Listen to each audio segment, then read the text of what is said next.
Senhor Jesus, mais uma vez nós queremos nos curvar diante da Sua presença. Queremos reconhecer que dependemos de Ti nesta manhã, Senhor. Assim como o Senhor nos conduziu no partir do pão, nos conduz aqui também no momento com a Sua palavra. Nós queremos apresentar a Ti os nossos 5 pães e 2 peixinhos, Senhor. Sabemos que Tu és poderoso para fazer o milagre da multiplicação. O Senhor pode nos alimentar nessa manhã. Oramos também para que o Senhor detenha todos aqueles que são contra a Sua vontade. Todos aqueles espíritos, Senhor, enviados para querer nos distrair, para querer nos tirar do foco da Sua pessoa, trazendo distrações na nossa mente. Senhor, no nome de Jesus, repreenda todos esses seres e nos dê um tempo e um ambiente onde possamos realmente ouvir a Tua voz. Tanto quem fala quanto quem ouve dependem de Ti, Senhor. Nos conduza pelo Teu Santo Espírito, no nome precioso do Senhor Jesus. Amém. Amém, irmãos. Jesus Cristo é o Senhor. Tem um sentimento, uma carga no meu coração. Eu tenho pensado, tenho meditado, tenho orado há algum tempo. E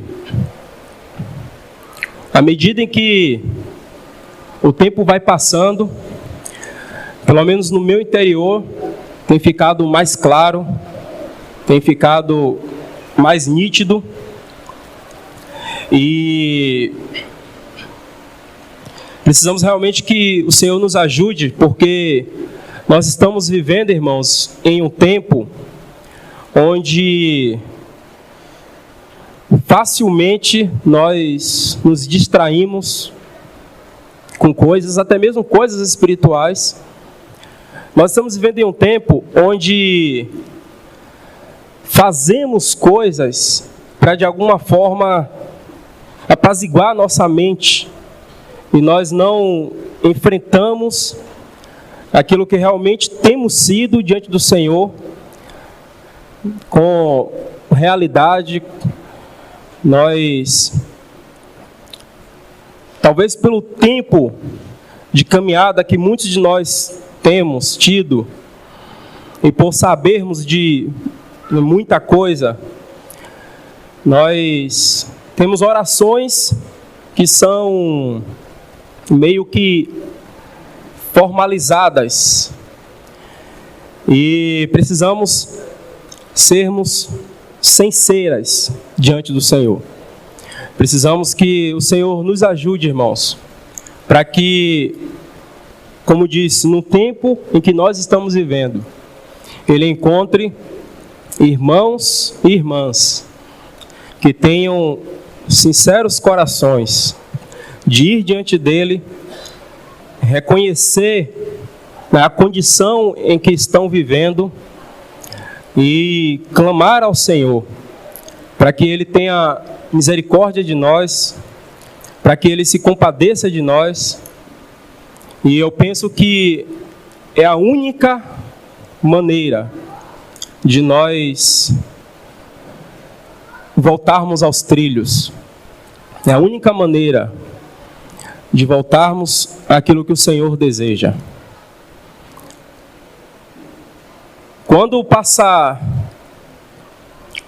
tempo passa, irmãos, certo irmão falou uma vez que aqueles que vivem no caminho da igreja, no caminho da restauração do Senhor, eles têm normalmente 3 períodos. Esse irmão ele falou isso observando esse assunto das igrejas locais. Eu achei muito interessante isso.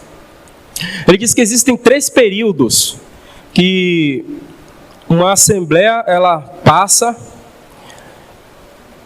e o primeiro deles que ele cita são os primeiros 10 anos. Ele se refere a uma assembleia que caminha por mais de 30 anos. Ele diz que o primeiro período são os primeiros 10 anos, que são os primeiros 10 anos de gestação. É um período de muita alegria, muitos preparativos. É um período onde nasce muitos filhos. É um período onde a alegria e o gozo em seguir o Senhor, ele se torna cada vez mais evidente, mais forte. E você tem muitos irmãos progredindo. Esse é o primeiro período. E ele fala do segundo período, que é aquele onde o nível já está um pouco mais elevado. Eles não apenas se contentam com essa alegria, com esse avanço, com novas vidas sendo acrescentadas, mas é o período onde aqueles que estão caminhando, eles querem uma vida mais madura, eles começam a conhecer o caminho da cruz, eles começam a querer conhecer coisas mais profundas diante do Senhor. É um período de muito conhecimento,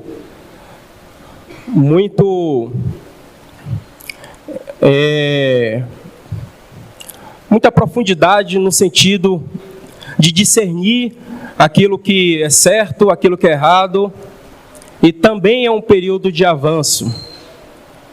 E ele fala do terceiro período, e esse terceiro período, o irmão disse que é um período muito perigoso, porque você olha para trás e você percebe que aquela alegria, aquele gozo, até mesmo aquele desejo pela pregação do Evangelho, essas coisas, elas já não estão mais fortes no seu interior, mas você também não consegue se voltar para elas, porque o seu nível de conhecimento já está muito alto. E aí você começa então a trazer para dentro de você mesmo várias interpretações de como está a sua vida. Você começa a pegar a própria palavra de Deus e justificar-se nelas diante do estado no qual você se encontra. Esse período, ele é um período muito difícil, e quando você observa a igreja em Laodiceia, as palavras delas são: estou rica e abastada, já não preciso de mais nada, não preciso de mais ninguém. E eu acho, irmãos, que é muito característico nosso que, de vez em quando, nós nos pegamos assim. Nós sabemos aquilo que o Senhor tem nos chamado. Nós entendemos e temos consciência de qual é de fato a nossa condição espiritual. Mas nós nos escondemos, nós lutamos conosco mesmo, e para continuarmos a nossa jornada, nós seguimos aquilo que é apenas uma estrutura, nós seguimos apenas aquilo que é um modelo, e fugimos para muito distante da realidade, ao ponto que aqueles que estão de fora olham para nós e diz: onde está Jesus? Cadê o testemunho? Meus irmãos, na palavra de Deus existem princípios muito claros e muito definidos que nos levam ao retorno daquilo que o Senhor deseja para nós como Assembleia. E se nós não observamos esses princípios, se nós pulamos por eles, se nós não retornamos aquilo que o Senhor deseja, nós podemos participar de mais 10 conferências, você pode ser assíduo em todas as reuniões, e só. Você não conseguirá alcançar aquilo que o Senhor realmente deseja fazer nos nossos dias.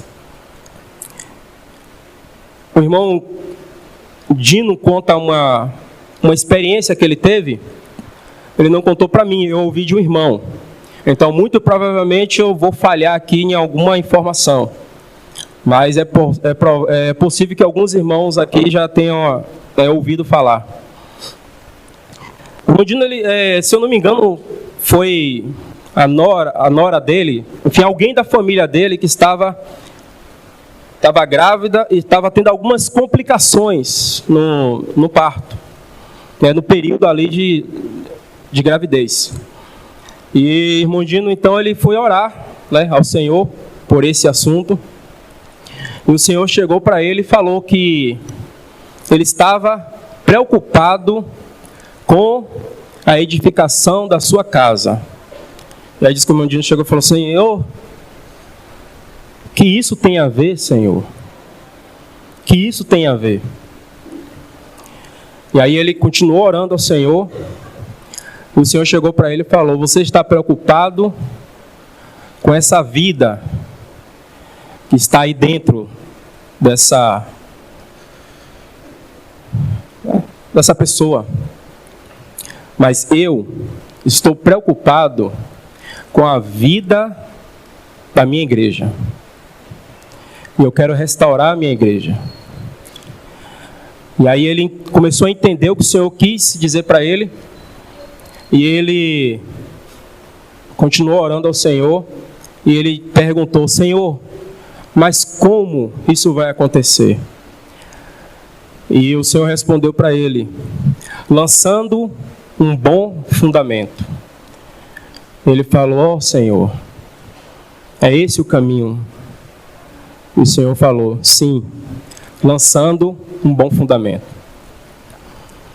Irmãos, isso é absolutamente significativo. Porque se nós não tivermos um bom fundamento, facilmente, irmãos, nós iremos fracassar. Isso é difícil que nós estamos aqui reunidos. Ele está sustentado. Nós podemos nos sentir seguros aqui. Essas vigas, elas pesam toneladas. Mas nós nos sentimos seguros. Por quê? Porque sabemos que debaixo de nós existe um bom fundamento. E esse bom fundamento, ele vai garantir que as adversidades ou possíveis coisas que possam acontecer aqui, vai nos trazer uma certa segurança de que esse prédio não vai ruir. Agora, eu pergunto para você, se você soubesse que esse prédio, ele está com o fundamento, a sua estrutura está danificada. Se você soubesse que a estrutura desse prédio, ela está condenada, o engenheiro condenou. Ele disse: olha, essas vigas elas podem cair a qualquer momento. Você se sentiria bem? Você ficaria aqui nesse ambiente? Certamente não, irmãos. E o Salmos capítulo 11, verso 3, diz o seguinte: se os fundamentos forem destruídos, o que poderá fazer o justo? Você já pensou sobre isso? Repito, irmãos, no tempo em que nós estamos vivendo, existem alguns princípios da palavra de Deus, que eles são fundamentais, eles são essenciais para que possamos caminhar a jornada cristã. E a minha sincera oração é que o Senhor, Ele nos ajude de fato, irmãos, abrindo nossos olhos, para que nós possamos compreender isso. Talvez, quando nós falamos de fundamento, eu não gostaria que você pensasse apenas em algumas coisas elementares da doutrina de Deus, não apenas no sentido daqueles estudos propriamente dito de fundamentos, mas pense um pouco mais de forma mais aprofundada. E nessa manhã eu gostaria de introduzir com os irmãos esse primeiro assunto que eu penso que é o primeiro da Bíblia, é o primeiro que Deus estabeleceu, é o primeiro que o próprio Senhor Jesus, Ele deixou muito claro para João, para que a partir daí ele conseguisse ter condições para enfrentar as coisas que haveriam de vir. Então, é muito além, irmãos, de propriamente dizer em irmãos estarem bem estruturados na palavra no que toca aos fundamentos. Não é basicamente isso. Eu falo no sentido mais profundo, no sentido de você não apenas deter o conhecimento, mas você viver aquilo que é o básico da fé cristã. Por exemplo, nós falamos que amamos os irmãos, nós falamos que somos um, nós falamos que estamos aqui sustentando o testemunho do Senhor, mas somos, às vezes, incapazes de sentar com aquele irmão que te ofendeu, para você tratar e lidar com ele naquilo que você foi ofendido. Às vezes nós preferimos ficar com o nosso problema, nós preferimos ficar ofendidos, nós preferimos guardar aquilo.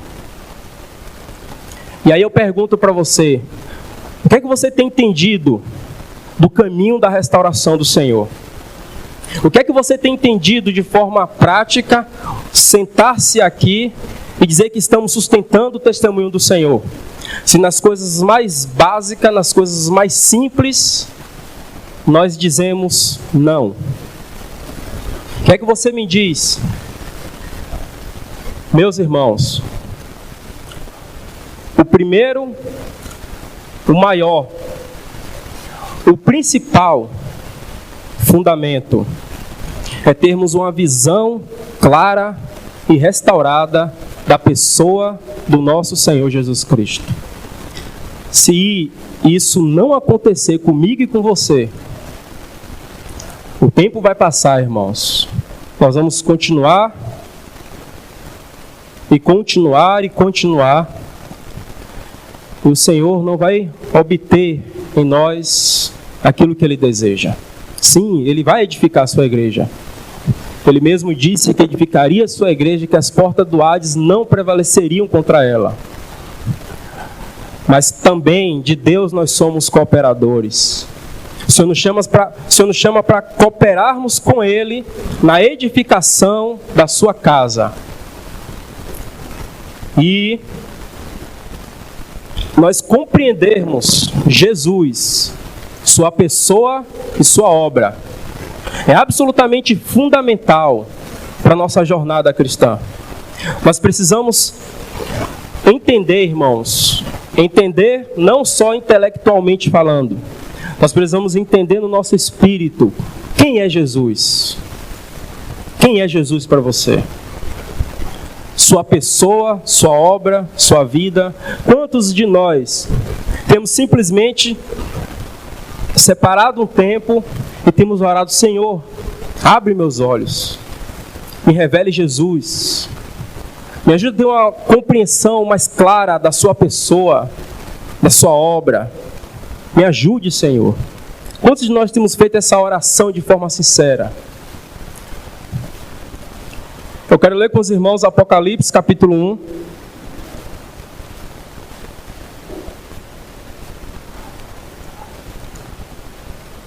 Apocalipse, capítulo 1, verso 1.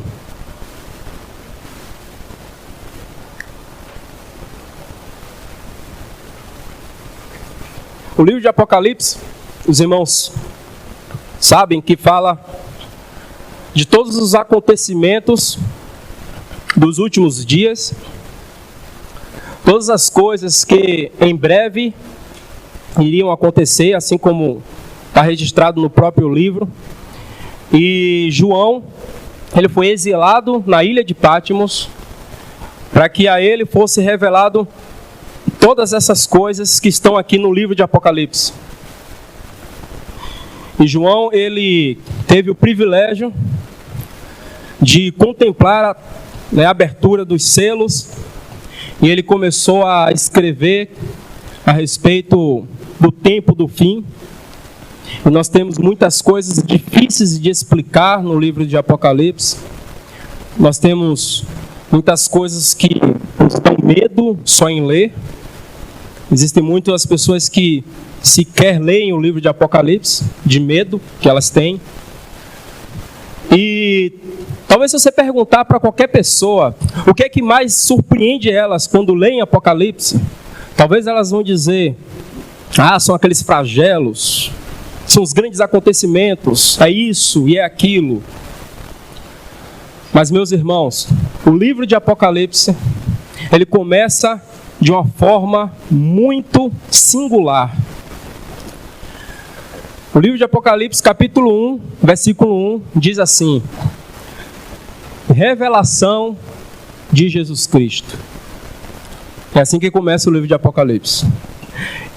E muitos de nós, ao lermos Apocalipse, simplesmente passamos correndo por essa primeira frase. O livro de Apocalipse, irmãos, é nada mais, nada menos do que uma revelação de Jesus Cristo. Quando João, ele está exilado na ilha de Patmos, o que ele tem primeiro, o que ele observa primeiro, o que fica muito claro no seu interior, é uma revelação de Jesus. Revelação de Jesus Cristo que Deus lhe deu para mostrar aos seus servos as coisas que em breve devem acontecer. E que ele, enviando por intermédio de seu anjo, notificou a seu servo João. Essa palavra notificar, no texto original, é uma palavra que traz a indicação de simbologia, de acontecimentos que serão mostrados, serão notificados por meio de. Então, o Espírito Santo está querendo deixar muito claro para João que o livro de Apocalipse é uma revelação de Jesus Cristo, que ele vai trazer a João para mostrar as coisas, muitas de forma simbólica, para poder fazer com que ele tenha um entendimento das coisas que haveriam de acontecer. E verso 2 diz assim: o qual atestou a palavra de Deus e o testemunho de Jesus Cristo quanto a tudo que viu. Nós não vamos falar sobre Apocalipse aqui, mas o sofrimento de João, exilado na ilha de Patmos, toda a sua trajetória foi apenas por causa do Senhor Jesus Cristo e do seu testemunho. Foi apenas por causa da palavra de Deus e do seu testemunho. Verso 3 diz assim: bem-aventurado aqueles que leem e aqueles que ouvem as palavras da profecia e guardam as coisas nelas escritas, pois o tempo está próximo. Quantas indicações nós temos aqui, irmãos? Se você não percebeu, eu vou te ajudar a entender. Primeiro você tem a revelação de Jesus Cristo. Depois você tem aqueles que leem. Você tem aqueles que ouvem. Você tem aqueles que guardam. Irmãos, sem a revelação do nosso Senhor Jesus, sem a leitura da palavra, sem ouvir o Senhor, sem guardar a sua palavra, nenhum de nós estaremos pronto para os acontecimentos dos últimos dias. Nenhum de nós. Por mais espiritual que você possa ser. João, ele, exilado na ilha de Patmos, se você continuar lendo o texto, ele vai falar sobre as 7 igrejas que o Senhor mostra para ele, que estão na Ásia. Só que, irmãos, antes de João ele começar a falar das 7 igrejas, alguém toca em João pelas costas. E versículo 9, vamos ler, diz o seguinte: eu, João, irmão vosso e companheiro na tribulação, no reino, na perseverança, em Jesus, achei-me na ilha chamada Patmos, por causa da palavra de Deus e do testemunho de Jesus. Achei-me em espírito no dia do Senhor, e ouvi por detrás de mim grande voz como de trombeta, dizendo: o que vês, escreve em livro, e manda às 7 igrejas: Éfeso, Esmirna, Pérgamo, Tiatira, Sardes, Filadélfia e Laodiceia. Então ele está contemplando aqui as 7 igrejas da Ásia.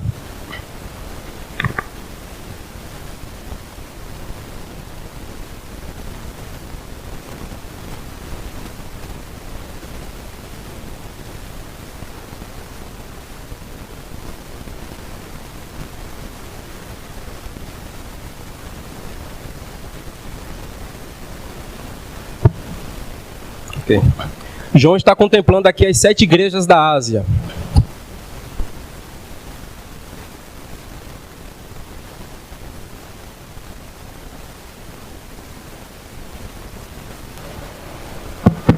Ok.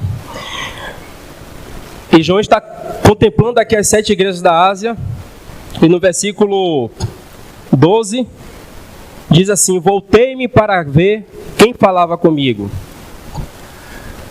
Irmãos, quem está falando com o Senhor Jesus, a descrição maravilhosa que nós vamos ter aqui, eu gostaria que os irmãos, por favor, prestassem atenção nisso. João ele está olhando, irmão, para as 7 igrejas da Ásia, onde tem muitos problemas, dificuldades, muitas tribulações, reprovações do Senhor. Temos Filadélfia também lá. Mas essa visão que João está tendo. E aí o versículo diz: voltei-me para ver quem falava comigo. Verso 13. E no meio... Sim, voltei-me para ver quem falava comigo. E voltando vi 7 candeeiros de ouro. E no meio dos candeeiros, um semelhante a filho do homem, com vertes talares, cingido à altura do peito, com a cintura de ouro. A sua cabeça e cabelo eram brancos como a alva lã, como neve. Os olhos como chama de fogo. Os pés semelhante a bronze polido, como que refinado numa fornalha. A voz como voz de muitas águas. Tinha na mão direita 7 estrelas, e da sua boca saía-lhes uma afiada espada de 2 gumes.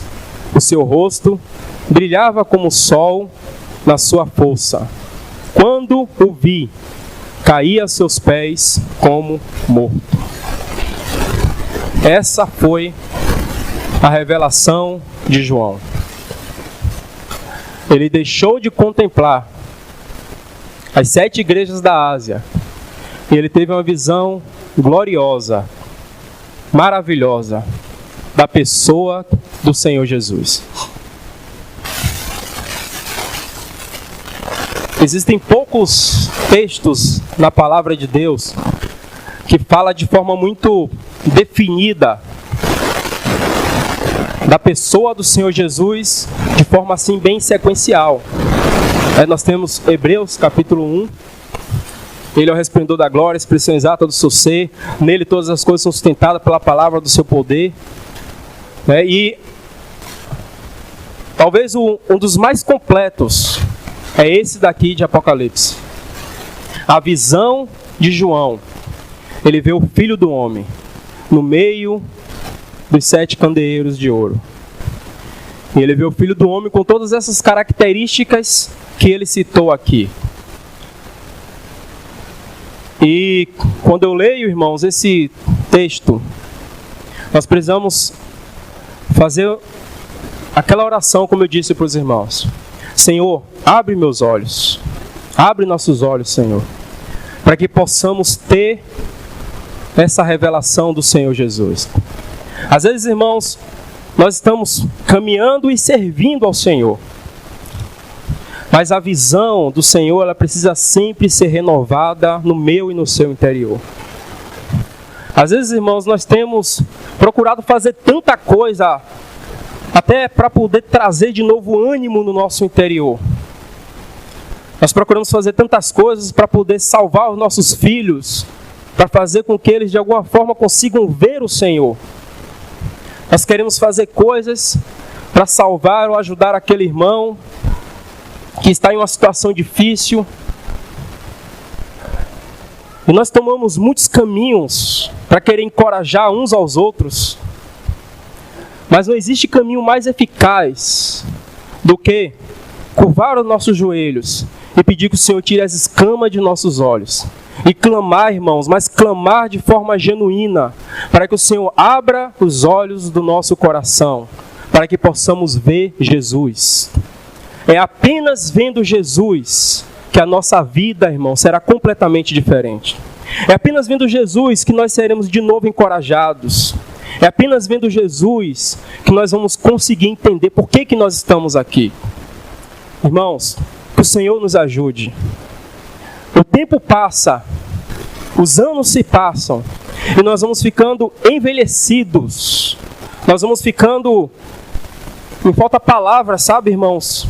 Mas aquele sentimento de que o tempo passou, você continua caminhando, mas aquela alegria no seu interior, ela já não existe mais.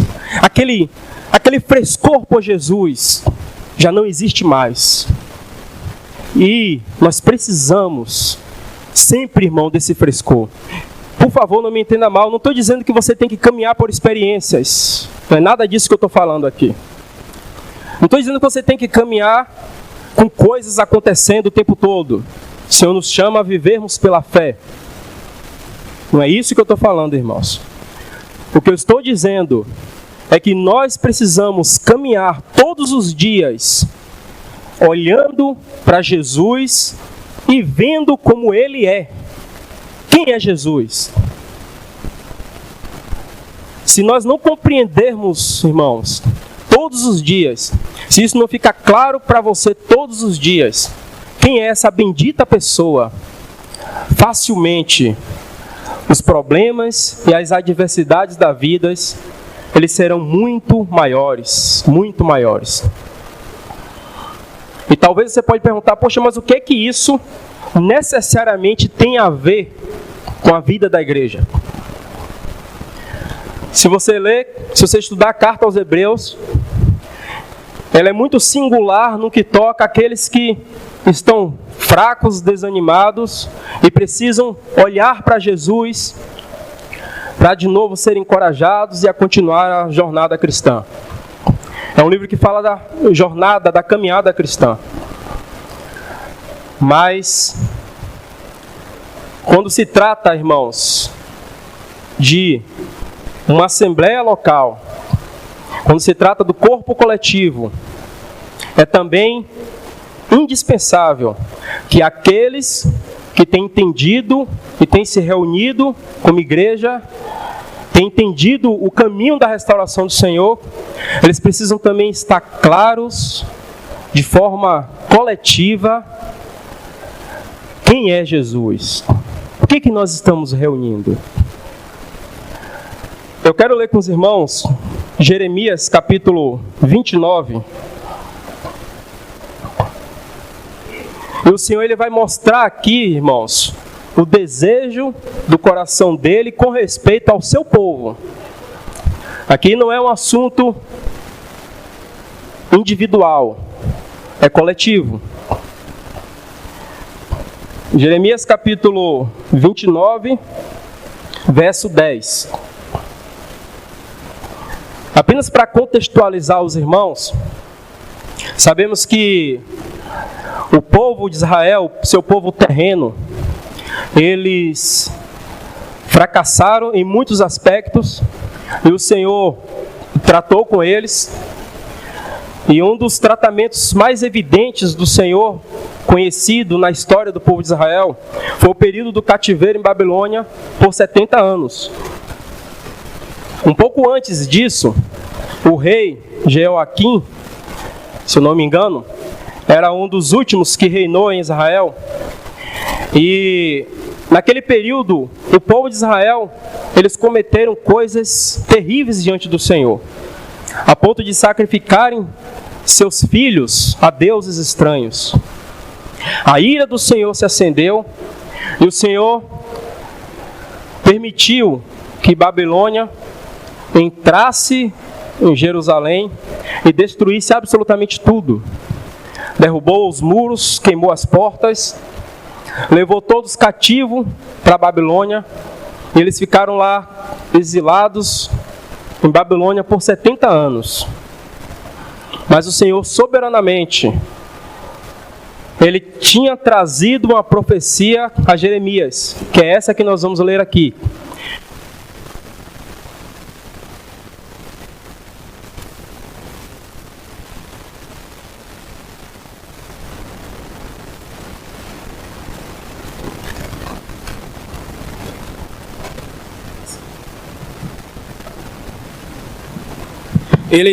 Ele mostra...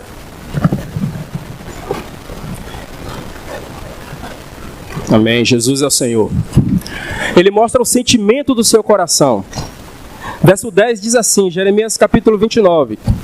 Assim diz o Senhor, logo que se cumprirem para a Babilônia 70 anos, atentarei para vós outros, e cumprirei para convosco a minha boa palavra, tornando-vos a trazer-vos para este lugar.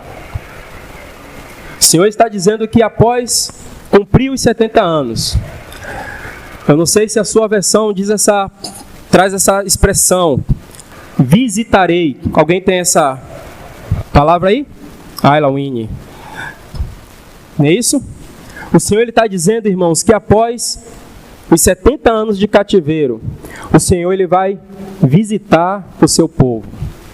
Ô irmãos, e é aqui que o Senhor tem trazido essa carga no meu coração, em que nós possamos compreender qual foi a maneira que o Senhor visitou o seu povo. Porque Ele disse que após 70 anos, Ele iria visitar o seu povo. Ele ia trazer a sua boa palavra. E Ele iria levar o povo de volta para este lugar. Este lugar é Jerusalém. O lugar de sua habitação. O lugar onde a vontade de Deus precisa ser estabelecida. Onde a vontade de Deus precisa ser cumprida. Onde o seu nome precisa ser exaltado. O Senhor disse, após 70 anos, eu visitarei o meu povo. Verso 11. Eu é que sei que pensamentos tenho a vosso respeito, diz o Senhor, pensamentos de paz e não de mal, para vos dar o fim que desejais. Então me invocarei, passareis a orar a mim, e eu vos ouvirei. Buscar-me-eis e me acharei, quando me buscardes de todo o vosso coração. Sereis achado de vós, diz o Senhor, e farei mudar a vossa sorte. Congrar-vos-ei de todas as nações e de todos os lugares, para onde vos lancei, diz o Senhor, e tornarei a trazer-vos ao lugar de onde vos mandei para o exílio. O Senhor Jesus, com respeito à sua igreja, irmãos, Ele também está fazendo a obra por meio do Espírito Santo. O Senhor, Ele deseja nos visitar. O Senhor deseja trazer a sua boa palavra. O Senhor deseja abrir os nossos olhos para que nós possamos ver de novo Jesus. E a história, irmãos, nós precisamos aprender com a história. Após os 70 anos, qual foi a maneira em que Deus usou para poder visitar o seu povo? Quais são os princípios que Deus usou para que o povo ele retornasse à restauração da cidade de Jerusalém? Quando o povo, irmãos, estava exilado no cativeiro em Babilônia, eu sei que você conhece a história, Luciano já compartilhou conosco aqui, né, diversas vezes. Lá em Babilônia, eles tinham absolutamente tudo. Eles eram agricultores. Quando foram para a Babilônia, se tornaram comerciantes. Eles começaram a ganhar muito dinheiro, construíram famílias em Babilônia. Inclusive, as sinagogas lá surgiram, onde cada um poderia, né, adorar o seu próprio Deus. E assim o povo em Babilônia foi seguindo a sua jornada. E o tempo foi passando, e muitos deles haviam esquecido de que Jerusalém era o lugar da habitação de Deus. Muitos haviam esquecido de que eles estavam em uma terra estranha, mas graças ao Senhor pelo seu remanescente. Quando você lê o Salmo 137, se eu não me engano, alguém chega e diz: canta-nos um dos cânticos que vocês cantavam lá em Jerusalém. E o que é que eles respondem? Como nós podemos entoar um cântico ao Senhor em terra estranha? Muitos ali, embora estivessem em Babilônia, eles ainda tinham seus corações em Jerusalém. Mas Jerusalém está destruída, irmãos. Os muros estão no chão, as portas estão queimadas. Só tem escrombo em Jerusalém, só tem fumaça em Jerusalém. Quem, em sua sã consciência, voltaria para aquela cidade? Mas o Senhor havia trazido a sua palavra, dizendo que após os 70 anos, Ele visitaria o seu povo e os levaria de volta a Jerusalém. Irmãos, parando um pouquinho aqui, é mais fácil para aqueles irmãos que vieram do contexto denominacional entenderem essa transição, né, essa explicação, né, do que é físico para o sentido espiritual. É muito mais fácil, porque eu não tive essa experiência, né, mas aqueles irmãos que tiveram, né, podem nos contar. É muito difícil aqueles irmãos que começam a ver o Senhor, mas eles estão em um contexto denominacional. Eles querem servir o Senhor, mas eles não conseguem. Eles são, de alguma forma, impedidos pelo sistema. Eles querem avançar em Cristo, mas os sistemas os impedem de avançar. Isso é um ponto, irmãos. E aí o Senhor, de alguma forma, começa a abrir os olhos de alguns irmãos e começa a mostrar para eles que Deus, Ele tem um lugar de habitação, onde Ele precisa ser honrado, adorado, louvado. E é claro que aqueles irmãos que começam a entender isso, e eles vêm reunir no caminho da restauração do Senhor, eles sabem, assim como nós sabemos, que não se trata de um templo propriamente, feito de bloco, cimento. Não, irmãos. Eles sabem que esse lugar é o lugar no sentido espiritual falando, onde o Senhor deseja fazer a sua vontade, que é na igreja. Mas temos um detalhe aqui muito importante. Muitos irmãos, ao entenderem isso e ao reunirem nessa base da vida da igreja, existe um grande perigo de estarmos reunidos no caminho da restauração e no caminho da vida da igreja, e ainda assim nós não conseguirmos avançar em Cristo.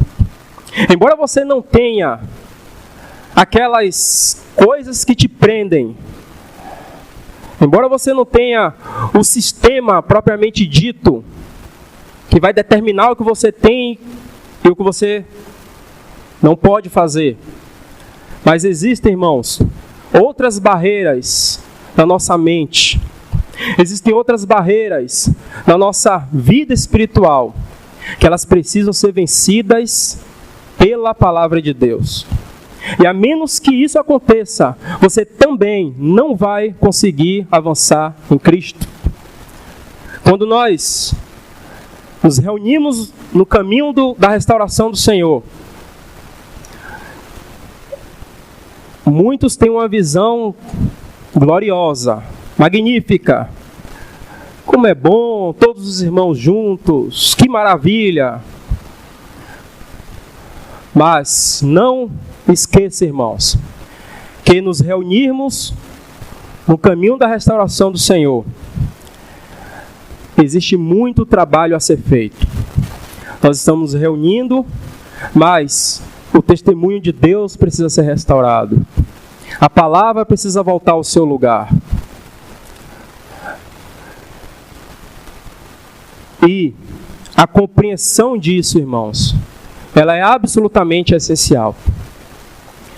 Quando o Senhor, então, quando termina os 70 anos, o Senhor, por meio de Daniel, ele traz a sua palavra. Daniel, então, começa a orar, e o Senhor desperta os irmãos em 3 levas. A primeira é com Zorobabel e Jesua. É o primeiro grupo de irmãos, do povo ali de Israel. Zorobabel, se eu não me engano, era governador? Não, né? Governador era Neemias. Mas tinha Zorobabel e Jesua. Esse é o primeiro grupo de irmãos que eles sobem para restaurar Jerusalém.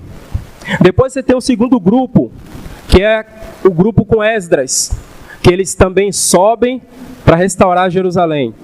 E depois o terceiro grupo, que é com Neemias, que Neemias sim que era governador. Eles sobem para restaurar Jerusalém.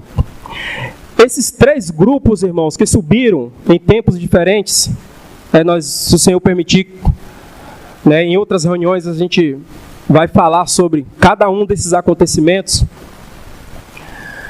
O Senhor, ele vai trazer, irmãos, princípios que são fundamentais.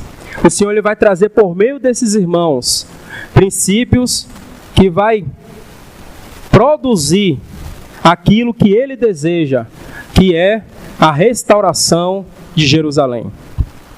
E isso, irmãos, na vida da igreja também não é diferente. Quando Zorobabel, ele retorna com Jesus, ele sobe a Jerusalém. O primeiro princípio que eles restauram é o altar. O altar é restaurado. E o altar, irmãos, fala de uma pessoa. E essa pessoa é o nosso Senhor Jesus. O altar fala da presença de Deus. O altar fala da obra e do sacrifício do Senhor Jesus. Então, em meio aos escombros, em meio às portas queimadas, em meio aos muros derrubados, o altar de Deus precisa ser restaurado. Não outra coisa. O altar precisa ser restaurado. Às vezes nós queremos restaurar o exterior e nós não restauramos o altar. Às vezes nós queremos mudar o exterior, mas nós não restauramos em nós a presença de Deus no nosso espírito. E diga-se de passagem, existem alguns irmãos que já estão caminhando há algum tempo, e às vezes você conversa com eles e eles dizem: irmãos, eu estou tão desanimado, estou tão assim, tão assado, mas eu sei que você sabe que a distância desse sentimento que temos de distância do Senhor, ela pode ser resolvida se nós cairmos com os nossos joelhos ao chão e clamar ao Senhor misericórdia. E clamar ao Senhor que Ele abra nossos olhos. Eu não sei a sua experiência, irmãos, mas quantas vezes eu me senti desanimado. Olhar para um lado, olhar para o outro e dizer: vou desistir. E aí, você curva seu joelho e você diz: Senhor, eu quero desistir, mas ao mesmo tempo eu não quero, Senhor. Eu não tenho forças para continuar, mas eu sei que o Senhor pode me ajudar.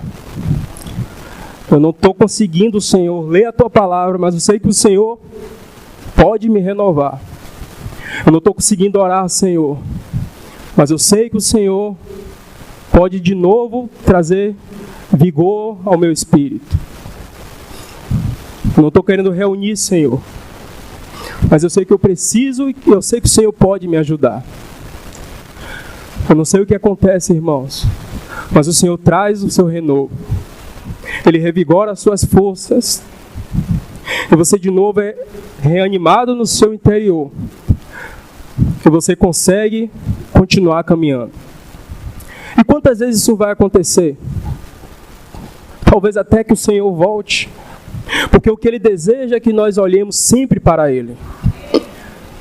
Irmãos, eu não sei qual a sua experiência hoje, irmãos, mas se você tão somente se voltar para o Senhor, Ele pode trazer renovo no seu interior.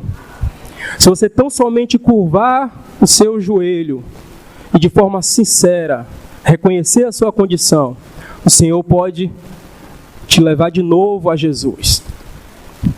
Ô irmãos, quando você olha para a situação da Assembleia, assim como João lá naquela ilha, se ele não tivesse a revelação de Jesus Cristo, o que seria de João na abertura daqueles selos? O que seria de João quando ele viu a igreja sendo misturada com o mundo?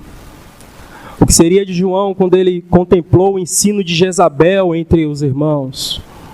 O que seria de João, irmãos, quando ele viu a arrogância, a soberba daqueles que tinham colocado o Senhor para fora?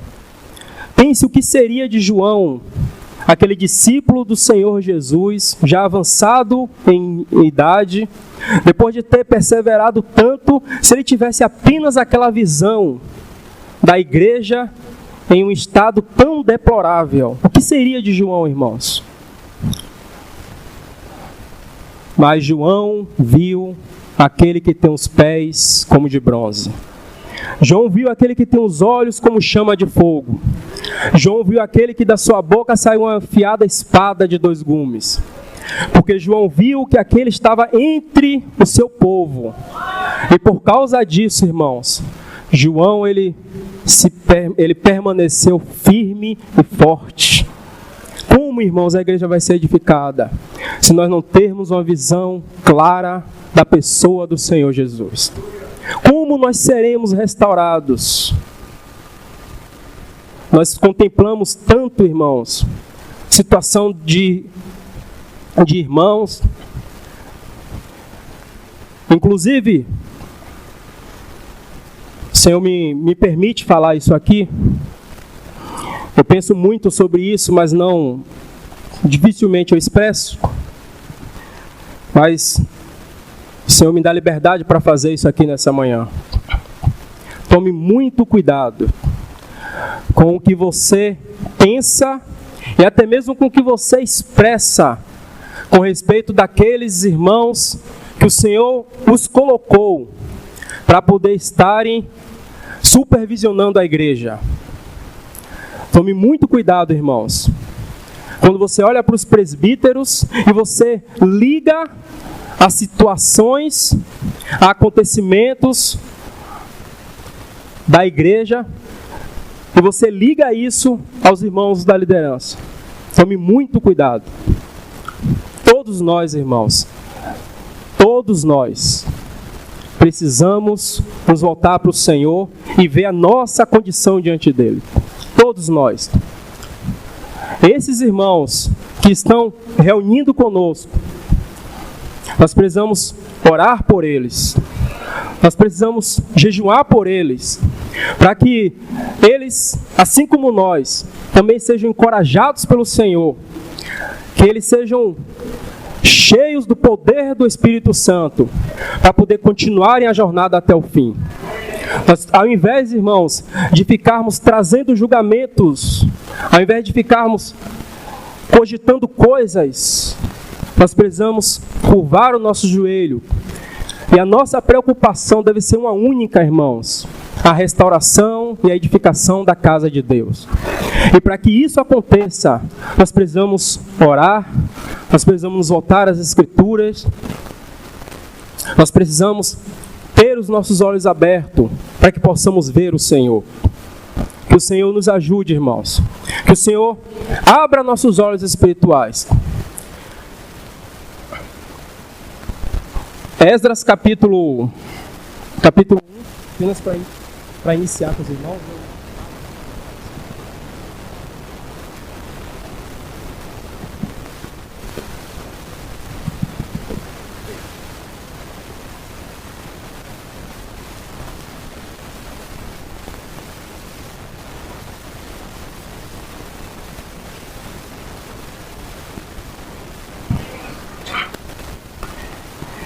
Esdras capítulo 1, irmãos, versículo 1, diz assim: no primeiro ano de Ciro, rei da Pérsia, para que se cumprisse a palavra do Senhor por boca de Jeremias, Jeremias capítulo 29, verso 10, que nós lemos. Despertou o Senhor o espírito de Ciro, rei da Pérsia, o qual fez passar pregão por todo o seu reino, como também por escrito, dizendo: assim diz Ciro, rei da Pérsia: o Senhor, Deus dos céus, me deu todos os reinos da terra e me encarregou de lhes edificar uma casa em Jerusalém de Judá. Quem dentre vós é de todo o seu povo, seja seu Deus com ele, e suba a Jerusalém de Judá, e edifique a casa do Senhor, Deus de Israel. Ele é o Deus que habita em Jerusalém.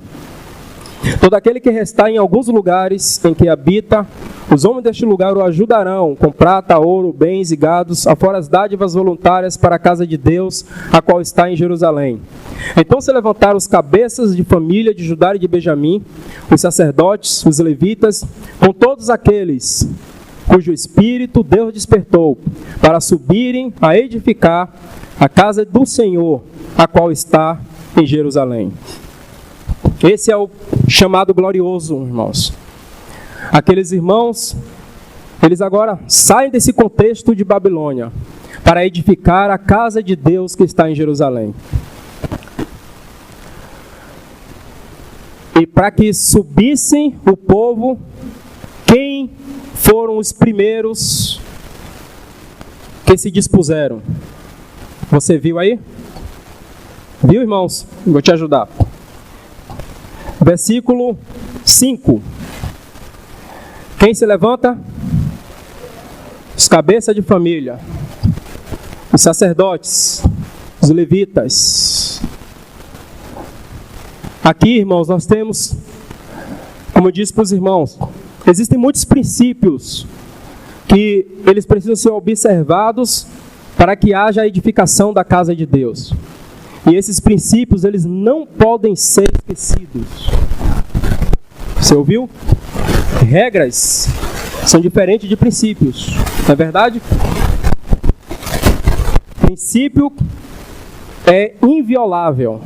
Você não pode quando você quebra princípios, você tem consequências.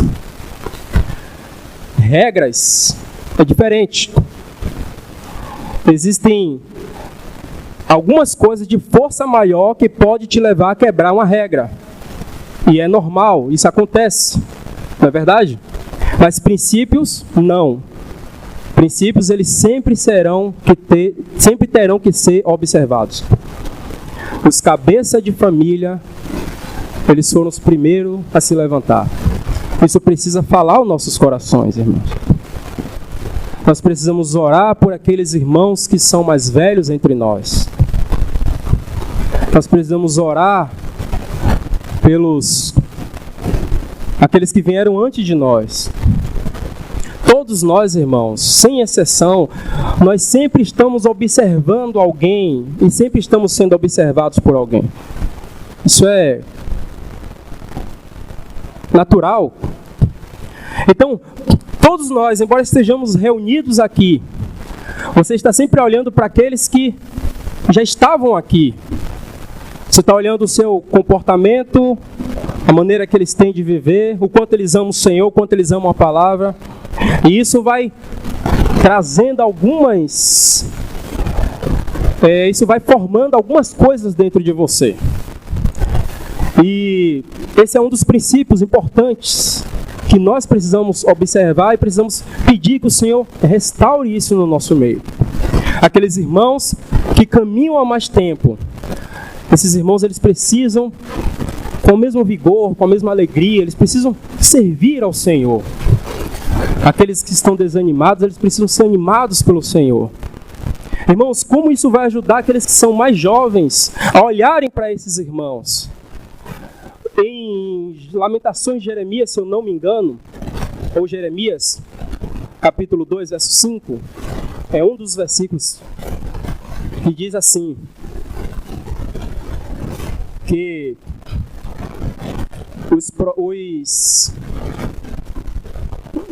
quem costuma inclusive citar esse versículo é Renato. Ele fala daqueles que são mais velhos, os anciãos. Diz assim, os anciãos já não se assentam mais nas portas. Vocês não lembram? E aí, continuando, diz assim, e os jovens já não cantam mais. Os anciãos já não se assentam mais nas portas. A porta, irmão, fala de tudo aquilo que entra e sai. Os anciãos estão ali na porta. Os anciãos estão ali preocupados com aqueles que estão dentro. Se há uma falha naqueles anciãos, os jovens, eles já não terão mais a mesma alegria de sempre. Muita mistura pode acontecer. O Senhor nos ajude, irmãos. O Senhor nos ajude, porque estarmos aqui reunidos como igreja do Senhor não é, irmãos, algo que não foi para isso que o Senhor te chamou. O irmão Steve, naquele livro Por que nos reunimos assim, ele traz uma palavra muito forte.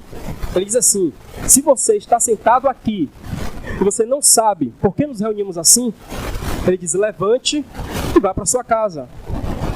Você estará perdendo seu tempo aqui. Não foi com toda essa força que eu falei não, mas ele fala mais ou menos assim. Ou seja, irmão, o que é que ele quer dizer? É que nós estamos aqui, irmãos, porque o Senhor nos chamou para edificar. Nós não estamos aqui para sermos telespectadores de reuniões. Nós estamos aqui porque o Senhor tem um propósito muito bem definido. Ele tem uma vontade, Ele tem um desejo. E o seu desejo é formar Cristo em nós. O seu desejo é que a pessoa do nosso Senhor Jesus, Ele seja o centro, Ele seja visto e que Ele seja honrado. E todos todos nós, sem exceção, precisamos ter consciência disso, irmão. Todos nós precisamos ter essa mesma inquietação, essa mesma preocupação. O nosso Senhor Jesus, Ele é o motivo pelo qual devemos nos reunir. Ele é o motivo pelo qual devemos servi-lo. Ele é o motivo pelo qual devemos fazer, seja qual for o assunto espiritual. Você não pode deixar de ter o Senhor Jesus como seu principal alvo, seu principal motivo. Efésios 1:9. A nossa razão de estarmos aqui é uma única, de fazer convergir nele, na dispensação da plenitude dos tempos, todas as coisas. Esse é o nosso ofício. Esse deve ser a nossa carga. Esse deve ser o nosso foco. Fazer convergir nele todas as coisas. E o Senhor, irmãos, Ele tem graça para que isso aconteça. O Senhor, Ele está fazendo isso. Mas nós podemos ser aqueles que vão passar desapercebidos. E o Senhor estabeleceu seus princípios para que a restauração da casa de Deus, ela acontecesse. E o tempo não permite. Inclusive eu passei do tempo. Mas o primeiro grande princípio, o fundamento essencial para a restauração da casa de Deus é o altar. O altar precisa ser restaurado. Nós vamos falar ainda um pouco sobre o que é isso. Se o altar de Deus não estiver restaurado nas nossas vidas, como corpo coletivo, quanta dificuldade nós ainda continuaremos tendo. E quão grande é a nossa responsabilidade. Aurélio citou aqui os puritanos. E eles, de fato, eram bem assim, irmão. Os puritanos, ao observarem na palavra que tinha algumas coisas que o Senhor tinha determinado para que eles pudessem fazer, e eles estavam fugindo daquilo, eles reuniam suas famílias, sentavam numa mesa, abriam a palavra e diziam: o Senhor nos falou que precisamos fazer isso, isso e isso. E eles curvavam-se e começavam a orar e pediam graça ao Senhor para que aquela palavra fosse cumprida na vida deles. Que o Senhor nos ajude, irmãos. Reter a palavra é você pedir ao Senhor para que ela se cumpra na sua vida.